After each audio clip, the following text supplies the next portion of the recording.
வழிபாட்டு தலங்களில் பாகுபாடு என்ற பேச்சுக்கு இடமில்லை என உயர்நீதிமன்றம் திட்டவட்டமாக தெரிவித்திருக்கிறது. வழிபாட்டு தலங்களில் யாருக்கும் பாகுபாடு காட்டக்கூடாது என உயர்நீதிமன்றம் தெரிவித்திருக்கிறது. அண்மை செய்தியாக பார்த்து கொண்டிருக்கிறோம். வழிபாட்டு தலங்களில் பாகுபாடு என்ற பேச்சுக்கு இடமில்லை என சென்னை உயர்நீதிமன்றம் திட்டவட்டமாக தெரிவித்திருக்கிறது.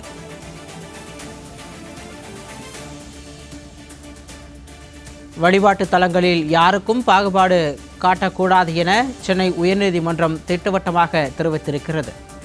அண்மை செய்தியாக பார்த்து கொண்டிருக்கிறோம். வழிபாட்டு தலங்களில் பாகுபாடு என்ற பேச்சுக்கே இடமில்லை என சென்னை உயர்நீதிமன்றம் திட்டவட்டமாக தெரிவித்திருக்கிறது. தற்போதைய அண்மை செய்தியாக பார்த்து கொண்டிருக்கிறோம்.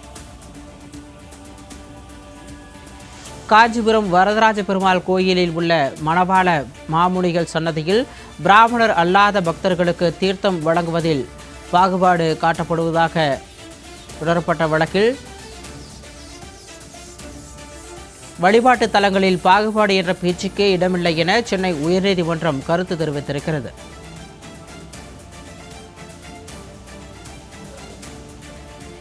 கூடுதல் விவரங்களோடு இணைகிறார் எமது செய்தியாளர் சுந்தரம். வணக்கம் சுந்தரம். வழிபாட்டு தலங்களில் யாருக்கும் பாகுபாடு காட்டக்கூடாது என சென்னை உயர்நீதிமன்ற நீதிபதிகள் கருத்து தெரிவித்திருக்கின்றனர். இந்த வழக்கு தொடர்பான விரிவான விவரம்.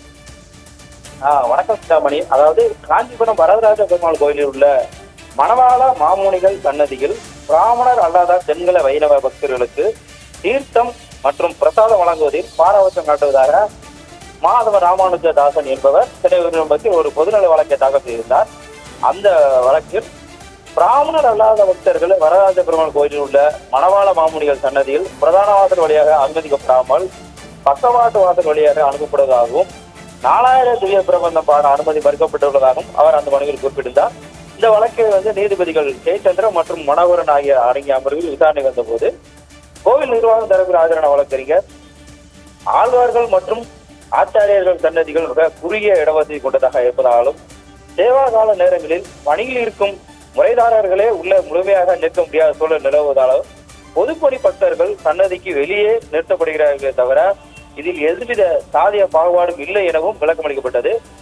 குறிப்பிட்ட காலங்கள் தவிர்த்து மற்ற நேரங்களில் பொது பக்தர்கள் சன்னதிகள் திவ்ய பிரபந்தம் பாடி இறைவனை வழிபட எந்த தடையும் இல்லை எனவும் திருக்கோயிலில் தீர்த்தம் பிரசாதம் வழங்குவதில் அனைத்து பக்தர்களுக்கும் சமமாக நடத்தப்படுவார்கள், எவ்வித பாகுபாடும் காட்டப்படாது என நீதிமன்றத்தில் உத்தரவாதம் அளிக்கப்பட்டது.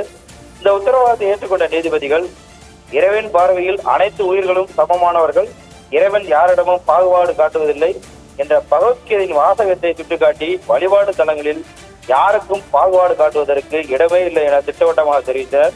மேலும் கோயில் நிர்வாகம் அளித்த அந்த உத்தரவாதத்தை உறுதியாக பின்பற்றி செயல்பட உத்தரவிட்டு அந்த வழக்கை முடித்து வைத்தனர். சிங்காமணி. வழக்கு தொடர்பான விரிவான விவரங்களோடு இணைப்பில் வந்தமைக்கு நன்றி சுந்தரம்.